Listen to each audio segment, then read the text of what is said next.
Good evening. Government job की तैयारी कर रहे उत्तर प्रदेश के सभी कैंडिडेट्स का सक्सेस ग्रुप में बहुत बहुत स्वागत है।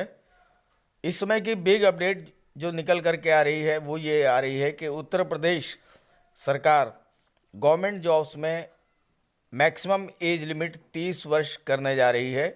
इस तरह का एक प्रस्ताव आया है, तो आइए जान लेते हैं कि क्या है ये प्रस्ताव।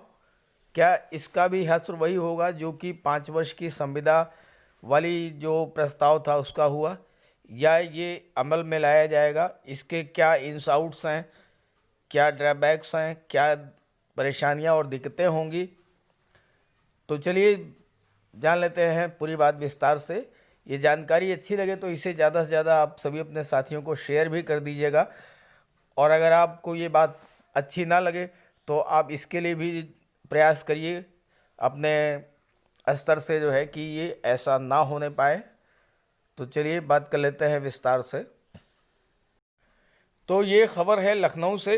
प्रदेश की सरकारी सेवाओं में भर्ती की अधिकतम उम्र में फिर बदलाव पर चर्चा शुरू हो गई है। इसे 40 से घटाकर 30 वर्ष किया जा सकता है। इसके अलावा एक बार सरकारी सेवा में आने के बाद दूसरी सरकारी सेवा के लिए आवेदन के अवसर भी सीमित करने की योजना है।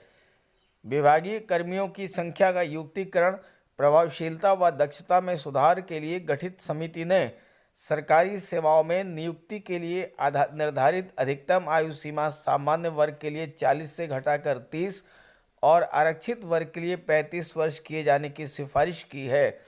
आरक्षित वर्ग के लिए ये सीमा 45 वर्ष है। सपा शासनकाल में 6 जून 2012 को अधिकतम आयु सीमा 35 से बढ़ाकर 40 कर दी गई थी और 35 वर्ष की अधिकतम आयु सीमा पहले 32 वर्ष थी। इसी के साथ साथ ये प्रस्ताव भी है कि सरकारी नौकरी पाने के बाद दूसरी नौकरी के लिए केवल 2 मौके।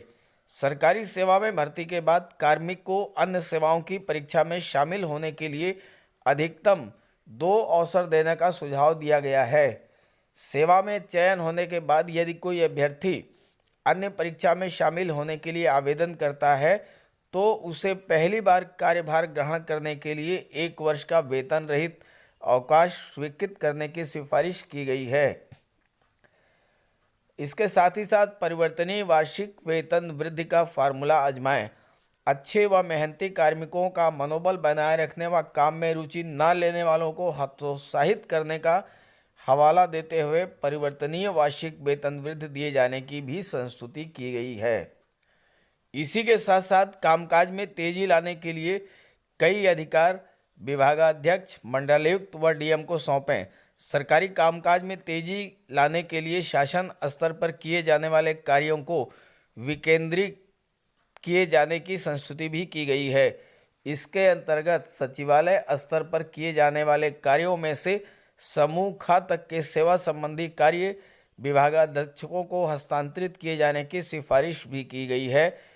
इसी तरह मंडलीय व जिला स्तरीय अधिकारियों के प्रतिदिन के सेवा संबंधी मामलों में अवकाश की स्वीकृति, जीपीएफ एडवांस, अवकाश यात्रा की स्वीकृति आदि से संबंधित मामलों के निस्तारण की जिम्मेदारी क्रमशः मंडलायुक्तों व जिलाधिकारियों को देने को कहा गया है।